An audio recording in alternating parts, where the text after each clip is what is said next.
The air was warm, thick with breath and the faint scent of his cologne drifting across silk sheet. Dominic Hale moved like a man who didn't understand restraint. The woman beneath him, Selena, a rising model who thought she knew what she was getting into, arched against the mattress, her hands sliding helplessly across his back as she tried to keep up. Dominic wasn't rough, just relentless, the way he thrust his manhood into her, driven by something she couldn't name or match. Her breaths came in broken little gasps. "Dom, wait," she choked out, pushing weakly at his chest. I can't. I'm exhausted." He didn't stop because she told him to. He stopped because the sound of her giving up cut through the moment sharper than her nails ever could. Selena swallowed hard, cheeks burning. "I'm sorry," she whispered. "I really like you. I wish I could satisfy you. But I can't take that much. No woman can." Dominic went still. Not angry. Not disappointed. Just blank. A silence stretched between them, colder than the city night pressing against the windows. Without a word, he slid off the bed and stood, reaching for his shirt with a calmness that felt more dangerous than rage. Selena curled into the sheets, humiliated. "Please don't be upset," she said quietly. "I'm not," Dominic replied, buttoning his cuffs without looking her way. "I'm just done."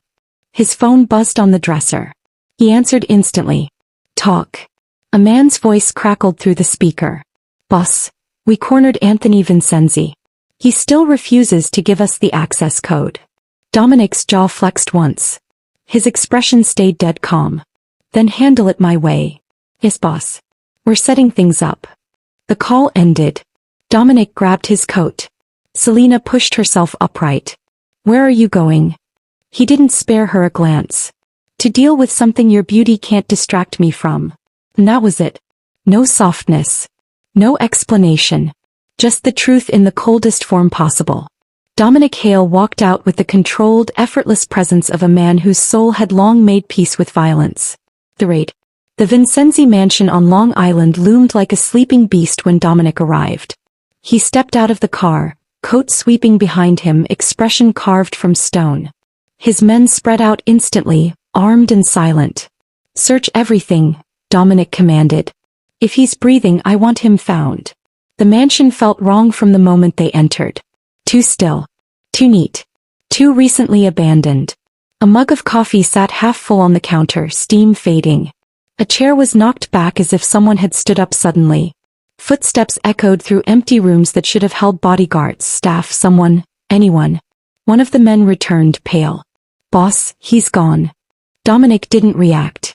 Didn't blink. Didn't breathe. Gone. Anthony Vincenzi, the man who stole millions from him, lied to his face and promised he would never run, had vanished. Then a second soldier hurried down the staircase, breathless. "Boss, you need to see this."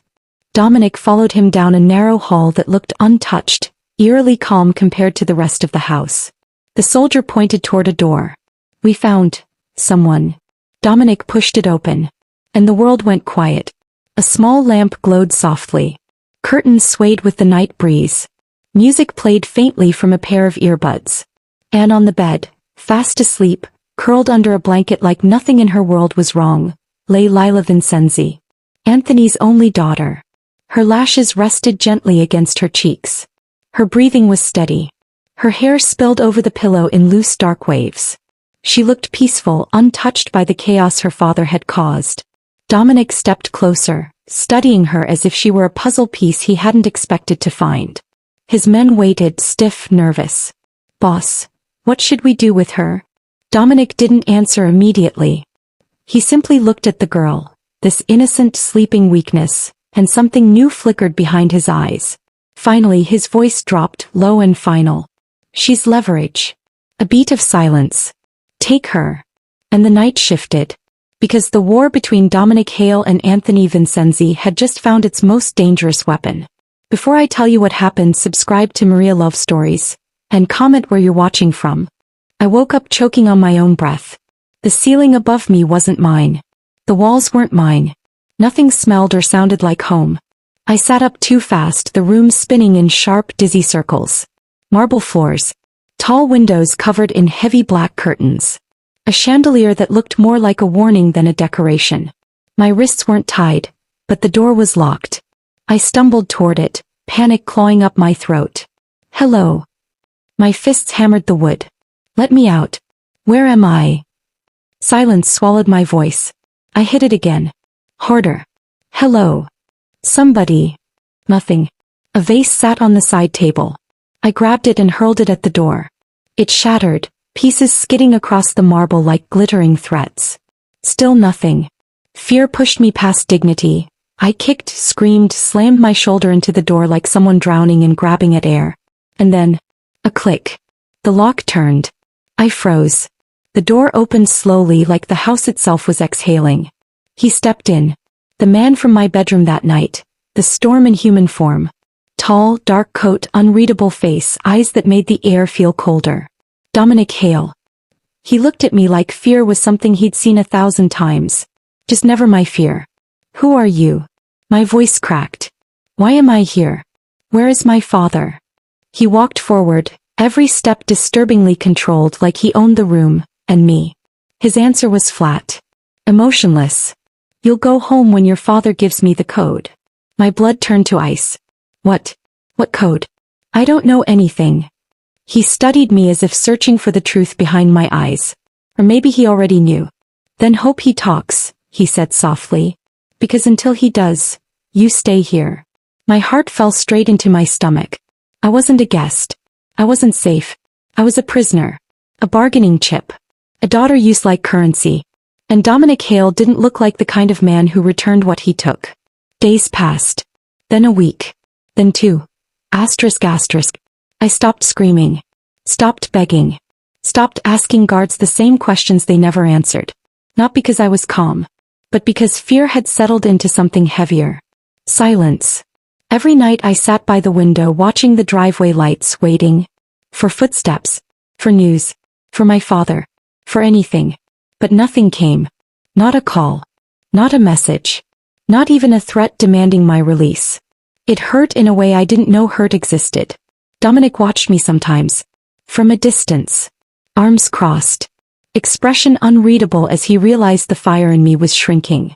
And then, one morning a guard knocked on his office door. Boss, we got a message. Dominic looked up sharply. From Vincenzo?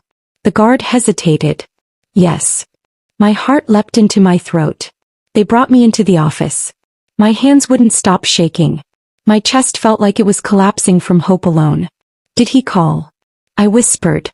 Is he coming? Did he send something? The soldier handed Dominic a tablet. Only one message filled the screen. Pulled. Short. Pulled. Dominic's jaw tightened. He didn't hide the reaction. What does it say? My voice barely existed. Please. He turned the screen toward me. 4 words. 4 words that cracked me open. I don't want her. Do whatever you want. The world blurred. My breath stopped. I grabbed the edge of the desk to keep myself standing. My knees buckled anyway. No, that's a lie. That's not him. My head shook violently. My father wouldn't, he wouldn't. But he would. He did.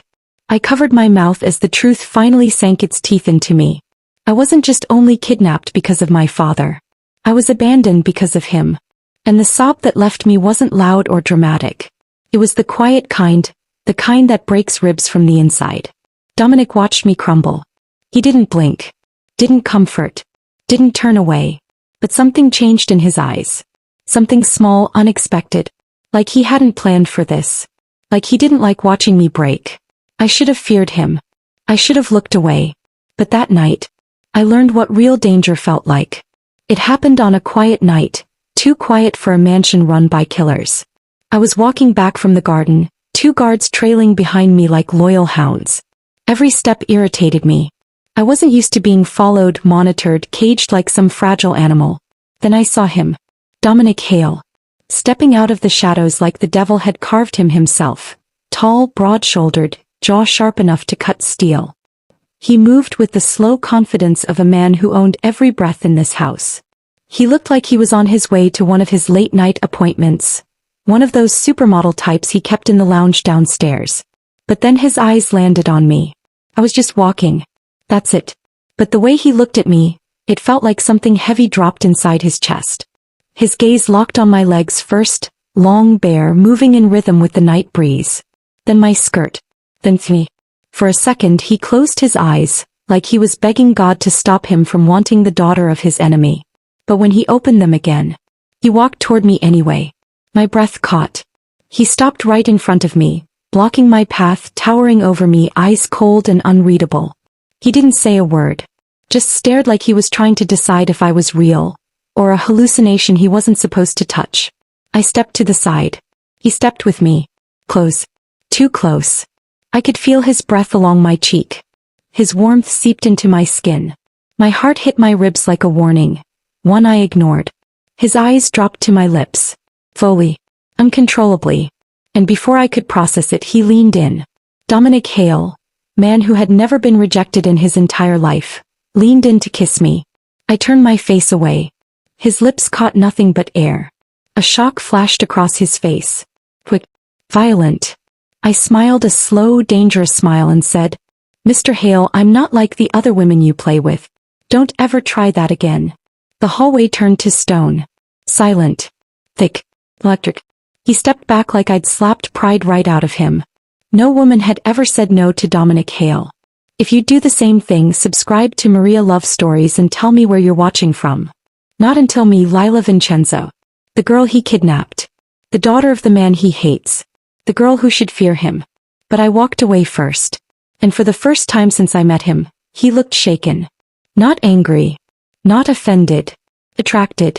A week passed, another failed escape attempt under my belt. I was done begging for freedom. Done pleading. Done crying. No. My new mission was simple. If Dominic Hale wasn't going to let me go, then I would destroy every last nerve he had. And God, did I succeed? The mansion had survived cartel wars, FBI raids, betrayals, bombs. But it had never survived someone like me. One morning, Dominic sat at the long marble dining table, reading documents like the CEO of Hell himself. I walked in wearing one of his shirts, the oversized black one he handed me on my first night here. His shirt smelled like bourbon and danger. Maybe that's why I wore it. I sat right beside him. Way too close. Then I picked up my fork and stole a bite of his food. Not mine. His hand froze in midair. Did anyone give you permission? He asked quietly. Yes, I said, taking another bite. His eyes narrowed. Who? I pointed to myself. Me. The guards around us choked on their breath.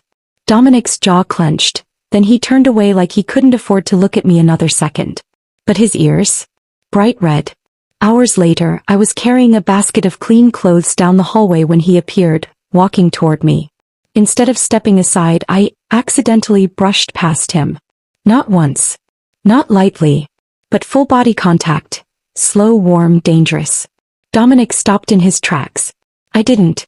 Oops, I called over my shoulder. Didn't see you there, boss. His breath shook. Good. Later that evening, he was on a business call in his office when I pushed the door open without knocking. I didn't care if he was the Mafia king of the East Coast. I didn't care if he was handling billion-dollar gun shipments. I dropped onto the leather sofa, stretched out my legs and mouthed, I'm bored. He tried to ignore me. Then I picked up a pen from his desk and started twirling it between my lips. Not sucking. Not licking. Just gently nibbling the cap. His voice cracked on the call. His business partner asked, Dom, you good? Dominic swallowed hard, jaw flexing, eyes darting from my lips to anywhere else. I'm fine, he muttered. He absolutely was not. That night I found him walking past the living room while I flipped through channels. Without looking up, I said, You know, for a guy who kidnapped me, you're really not fun at all. He turned sharply. Fun. You were supposed to lock me in a dark hole and feed me crackers through a slot. Instead, I'm here watching cable. His eyes darkened. I can do that, he said quietly. I can do anything, Lila. So don't push me. I shrugged. Unbothered. Lazy smile tugging at my lips. Maybe that's why no woman can satisfy you. His entire body went still. His eyes widened before he masked it, but too late. I saw the crack. The insecurity. The secret no one dared speak. And I smirked. Dominic took one slow step toward me. I didn't move. You talk too much, he murmured. And you think too much, I whispered back. For a moment the world held its breath. His anger faded. My smile softened. Something warm, dangerous, filled the space between us. Then he broke the moment and walked away. But I didn't. I sat there smiling. Because I knew the truth now. I could get under his skin. I could crack the monster. I could make Dominic Hale feel. And he hated it. He needed me to stop. But I had no intention of stopping. I stormed into the kitchen, arms crossed, stomping like I owned the place. Which technically I didn't. Boss. I'm done. I shouted, voice echoing off the marble counters. I can't wear these oversized men's clothes anymore. I need something decent. Something that doesn't make me look like a servant. Dominic didn't even glance up from the stack of papers in front of him. You're a prisoner, he said flatly, voice calm like I'd just asked for the sky. And you should be grateful you even get this much freedom. Clothes aren't a request, they're irrelevant. I huffed, hands on my hips. Irrelevant. I live here too. I'm not your pet. Finally his head lifted. Cool. Unreadable. Dangerous. You're not leaving, he said, his tone final. I didn't flinch. Then at least let me look human. Let me choose my own clothes. He studied me, sassy, fearless, impossible. And for a fraction of a second something in him wavered. Fine, he said finally. 1 hour. That's it. Then you come straight back. The boutique smelled rich. Leather, perfume, silk. Soft golden lights glimmered over expensive fabrics. I spun slowly, brushing my fingers over dresses, coats, and skirts. Every touch felt electric. Every shimmer made my pulse race. Dominic pretended not to watch. Pretended to check his phone. Pretended to be bored. But I saw the way his eyes flicked to me. How the green silk hugged my curves. How the tailored jacket framed my shoulders. How my hair tumbled just right down my back. He hated it. And he couldn't look away. I disappeared into a changing room. Minutes later I stepped out in a sleek black dress. Hair tied back casually. Eyes bright and mischievous. Well, I asked, twirling once. Do I pass or am I still a prisoner? His jaw tightened. Pass, he said shortly. I grinned. Short answer. Fuck. I like it. Next I tried a red cocktail dress. Hips swaying like I owned the world, I walked toward him, pretending not to notice the way his dark eyes followed every step. You're too good at this, he muttered. Too good at what? I asked, tilting my head innocently. He looked away. Nothing. Every spin. Every smile. Every little lean forward. It was all poison for him and I loved watching him struggle. Her laughter echoed softly in the boutique, light, teasing, intoxicating. Finally he muttered, try the blue one, voice low, rough. I smirked, disappearing into the changing room again. When I stepped out in royal blue he didn't even try to hide it. My reflection in his dark eyes felt hotter than the lights around us. Her beauty. My confidence. The fact that I had no idea the effect I had on him. It drove him insane. His fists clenched at his sides. He shouldn't feel anything. I was a prisoner. Later, Dominic needed a female representative for a conference. Normally it was one of his models who accompanied him. But not this time. I was going. The ballroom glittered with wealth. Chandeliers reflected gold over the polished marble floor. Business moguls, mafia associates and power players from all over the states mingled, glasses in hand, eyes sharp as knives. Dominic moved through them like a shadow, calm, collected, untouchable, until I appeared at his side. I didn't cower. I didn't wear a mask of fear. I wore confidence, a subtle smirk, a dress that clung just enough to make men stare. Within minutes they circled. Compliments whispered. Glances lingered. I played with it. Is that your drink or can I try it? I asked a tall executive, brushing his arm lightly. His jaw dropped. I didn't care. Dominic's fingers tightened on the lapel of his suit. Every laugh, every glance, every slight touch, it burned him. Then, a wealthy executive whispered in my ear. I leaned in just slightly, pretending to listen. Gave him a little wink. Dominic's control snapped. He didn't think. He didn't hesitate. He grabbed my wrist, grip firm, cold, and whispered through clenched teeth. We're leaving. I froze. Excuse me. We're leaving. Now. The crowd parted like the sea around us. Gasps followed. Whispers followed. But he didn't care. On the drive back, silence settled between us. I dared a glance at him. Why do you look so grim? He didn't answer.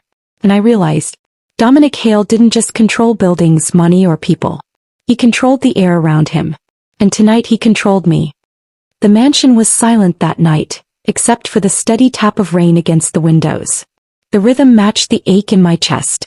I sat alone in the lounge for hours, staring out at the storm, hoping the rain could wash away the pain inside me. But it didn't. My thoughts were a hurricane. Memories of home, my father's rejection, my brother's absence. The message that had shattered my world. I don't want her. Do whatever you want. I cried until I fell asleep, only to wake to the same emptiness. The mansion, the guards, the food, it all felt hollow. I was trapped, heartbroken, and utterly alone. To numb the ache, I poured myself a drink. Then another. Soon, the bottle was half empty, my sorrow dissolving into soft laughter and slurred words. And then Dominic returned. He found me curled on the sofa, cheeks flushed, eyes glossy with a mix of sadness and intoxication. Who gave you this? His voice was low, sharp, dangerous. I giggled, a little childish, a little defiant. I did, I slurred. Why? Is it a crime to have fun? He didn't answer. He just watched. Watched as I swayed slightly, soft and vulnerable yet playful. Watched as my hair fell across my face. Watched as my lips parted in a small, wistful smile he'd never seen before. And then I moved toward him, half stumbling, half intentional. Dominic, I murmured, voice barely above the rain. You're always so serious. Don't you ever relax? Before he could react, I climbed onto the sofa beside him, curling against his side. He froze. Heart hammering. Breath catching. My lips brushed his cheek lightly. Then again. Twice. I pressed closer, finally resting my head against his chest. My hands traced up his arm, then fell softly across his torso. I whispered something soft and unintelligible, then sighed, closing my eyes. He didn't stop me. He sat frozen, feeling the warmth of my body against him. Feeling my small, drunken sighs. Feeling something deeper than desire. Something dangerous. Tenderness. Connection. A pull he hadn't felt before. I was soft, affectionate, innocent in my drunken state, and utterly irresistible. For the first time he realized, this wasn't just attraction. This wasn't just obsession. It was something more. Something that could destroy him, if he let it. And as I slept lightly against him, fingers brushing his hand unconsciously, he finally admitted the truth. He was falling for me. The rain fell harder outside. And inside, silence wrapped around us. But inside Dominic Hale, a storm had begun. One he didn't want to calm. We were finally alone that evening, tension simmering but unspoken, when a loud crash shattered everything. Intruders. Dominic's hand went to his gun instantly. I jumped to my feet, eyes wide, but something else stirred inside me. Defiance. Two black-masked men burst through the doors, guns drawn. Dominic aimed, calm but lethal. Step back. Don't move. Then the masks came off. I froze. My twin brothers. The ones who had abandoned me for 2 long, cruel months. You came for me. You finally came to get me. I cried. Stay back. Dominic barked, gun steady. They're ours, one brother yelled. Let her go. My heart pounded as I looked between Dominic and my brothers. Confusion. Hope. Relief. Fear. No, Dominic said firmly, stepping in front of me. She stays with me. Until your father gives me what I want. My brothers sneered. And what if we don't care about your codes? She belongs to her family. I couldn't believe my ears. My stomach twisted. Left me. You abandoned me for 2 months. And now you expect me to go with you. You left me alone. Did you even care? Before Dominic could answer, chaos erupted. His men clashed with my brother's men. Bullets tore through walls, fists slammed bodies to the floor. I tried to reach my brothers, desperate, but Dominic held me tightly. Don't move, he growled. Not until your father releases my codes. One brother lunged. Dominic fired a warning shot. The mansion became a battlefield. Furniture shattered. Glass exploded. Bullets ripped through walls. By the end of the night, the house was in ruins. My brothers were injured but alive, fleeing with threats. We'll be back for her, and you'll regret this. I stood amidst the wreckage, chest heaving, tears mixing with rage. Please take me. Don't leave me here again. Dominic's hand found mine, firm, protective. But I pushed him away, giving him a deadly look. The mansion finally fell silent. I sank onto the sofa, exhausted, tear-streaked, and confused. My family. I couldn't understand them anymore. Why had they left me alone? Why had they risked my life? Dominic entered holding a folder. I found something, he said quietly, voice low, controlled, but sharp enough to make my heart skip. What is it? I whispered. He opened it. Documents, photographs, messages. My eyes widened. My brothers, my father, had planned to marry me off to an 80-year-old mafia lord. A deal to secure power, alliances, money. My life, traded like a commodity. My hands trembled. I dropped the folder. I sank to the floor, shaking.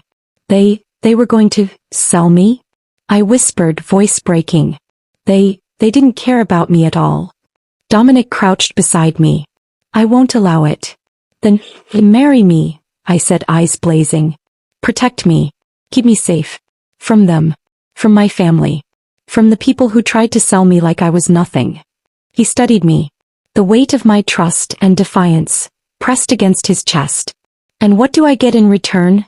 He asked, low, dangerous, with a hint of amusement. I stepped closer. Me, I said simply. All of me. He exhaled slowly, hand resting on the folder, the proof of their betrayal. Fine, he said finally. Then we do this. A contract was drawn. Terms agreed. Signatures pressed to paper. In that instant everything shifted. I was no longer a prisoner. I was his wife, on paper. His possession, in reality. But more than that, I was the first person to make Dominic Hale truly accountable to someone other than himself. When he slid the diamond ring onto my finger, my smile was triumphant, playful, victorious. Not because I had tricked him, but because I had claimed my own fate. For the first time we weren't just captor and captive. We were partners. Bound by a contract, by circumstance, and by something neither of us fully understood yet. The mansion was quiet, but inside me my heart was pounding like a war drum. I couldn't sleep. My body was restless, feverish, craving something I couldn't explain, something dangerous. I couldn't stop thinking about Dominic, my new husband, my captor, the man who had terrified me and protected me in the same breath. Across the room he stood in the dim light, shirtless, calm, composed, oblivious to the storm swirling around me. Damn. I swallowed hard, my breath shallow. Every nerve in my body screamed for him. I moved toward him, deliberately, teasingly. Dominic, I murmured, voice soft but heavy with intention. He looked up instantly. His eyes caught mine and I could see it. Something primal had lit within him. My body language, my gaze, my scent. It hit him like fire. Before he could react, I closed the distance, hands sliding over his bare chest, pressing against him with a boldness that made him stiffen. I can't fight this anymore, I whispered, lips brushing his neck. Not tonight. His hand went to my waist instinctively, pulling me closer. His heartbeat was frantic beneath my palm, but his usual icy control was slipping. Are you sure about this? He asked, voice low, controlled, but I could feel the tension in him. I didn't answer with words. I kissed him. Long, insistent. Demanding. A kiss that wasn't just desire. It was a pull neither of us could resist. My hands tangled in his hair. His lips moved over mine, slow, deliberate, claiming, but restrained, careful not to frighten me. He lifted me into his arms. My fingers pressed into him, body flush against his. We stumbled toward the bedroom. Clothes scattered. Bodies collided. Every touch, every sigh, every whispered name built a bond stronger than any contract, stronger than fear. Afterward we lay entwined. I rested against him, soft, exhausted, triumphant. He held me close, whispering, "No one will ever touch you. Not now. Not ever." I smiled against his chest. Finally safe. Finally wanted. Outside the storm raged. Inside we were invincible, bound by desire, trust, and something neither of us fully understood yet. The night's fragile peace shattered with a deafening crash. Intruders. Dominic's hand flew to his gun. I jumped to my feet, heart pounding, but inside something fierce awakened. Defiance. Masked men stormed the mansion. Guns drawn. At the front, leading the charge. My father. flanked by my brothers and a small army of mercenaries. I froze. "Stay behind me," Dominic ordered, scanning, calculating, ready. The mansion erupted into chaos. Gunfire shattered chandeliers. Glass rained like shards of ice. Screams echoed. My father and brothers surged forward, shouting orders, insults, threats. I stepped forward, chest heaving. "No. I'm not going with you. I'm staying with him." The words hit them like a thunderclap. I had chosen Dominic, my captor-turned-protector, over my own blood. Dominic's eyes met mine. A slight nod. Proactive. Proud. He would fight. He would survive. He would protect me no matter what. The mansion became a battlefield. Bullets tore through walls. Fists collided with metal and bone. My brothers moved with precision toward me.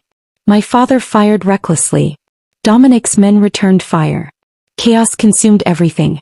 A bullet tore through Dominic's shoulder. He gritted his teeth, pressed forward. One brother raised a gun at me. Time slowed. Without thinking, Dominic threw himself in front of me. The bullet hit his chest. He collapsed.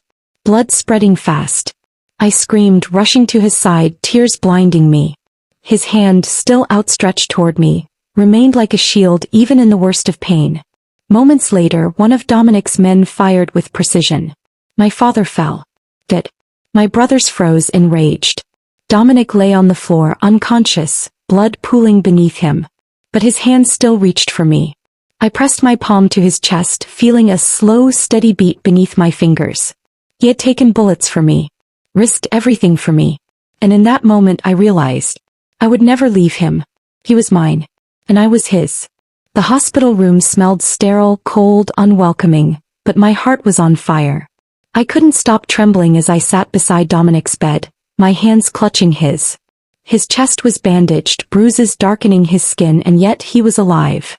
"Please, God," I whispered, voice breaking. "Please, don't take him. Don't let him die. Not him, not my husband, not the only person who's ever protected me, loved me, truly cared." My sobs shook me, but I refused to leave his side. Hours passed, or maybe minutes. Time didn't exist here, just fear, prayer, and the desperate hope that he would wake. Have you ever felt this? Comment your experience and where you're watching from. Then faintly a hoarse voice called out, "Oh, Lila." My heart leapt. I froze. His eyes fluttered open. Pain etched every line of his face, but there was life. He reached weakly for my hand. I'm here," he whispered, rough, barely audible. "Don't leave me." I threw myself into his arms, sobbing uncontrollably. "I thought I lost you. I thought, God, please don't ever leave me again." He held me tightly, every ounce of strength focused on keeping me close. "I'll never leave you," he rasped. "You're mine. Only mine. Forever." The heart monitor beeped steadily now, like a promise. Outside, the storm had passed. Inside, in this small room, love had survived. I rested my forehead against his, letting myself cry, laugh, breathe, all at once. No words were necessary. No threats. No betrayals. We had survived the worst, and now, nothing could break the bond forged in fire, blood, and passion. I pressed my hand against his chest, feeling the strong, steady beat beneath my fingers. "You're lucky. I'm not letting you go ever again," I whispered. He smiled faintly, pain-stricken but victorious. "I wouldn't dream of it," he murmured. Later, back at the mansion, the silence was heavy. The chaos of the past weeks, the betrayals, the battles, the blood had faded. But the memories remained. I stood by the floor-to-ceiling window, gazing at the rain-soaked gardens, my chest still aching from everything I had endured. My father, my brothers, all the people who had abandoned me, tried to use me, or betrayed me for power.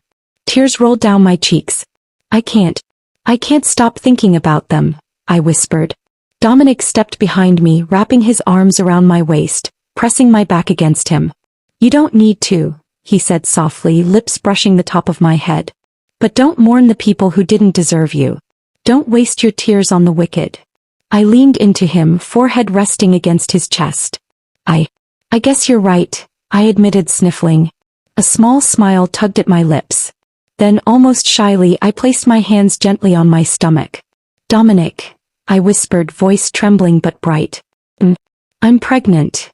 He froze, eyes wide. Then a slow, dark chuckle escaped him, a mix of disbelief, amusement, and pure happiness. "She's mine.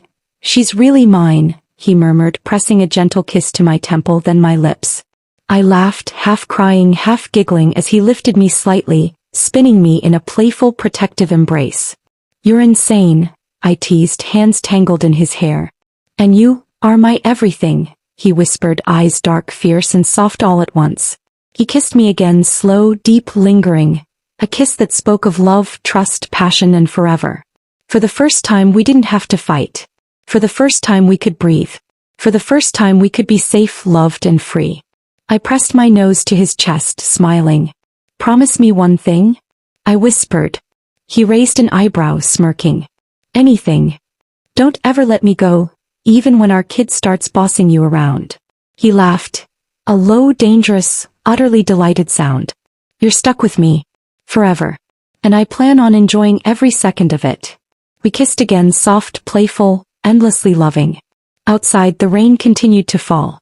But inside the mansion, inside our hearts, a new storm had begun. A storm of joy, love, and life. And for anyone who doubted us, we were unstoppable. Together.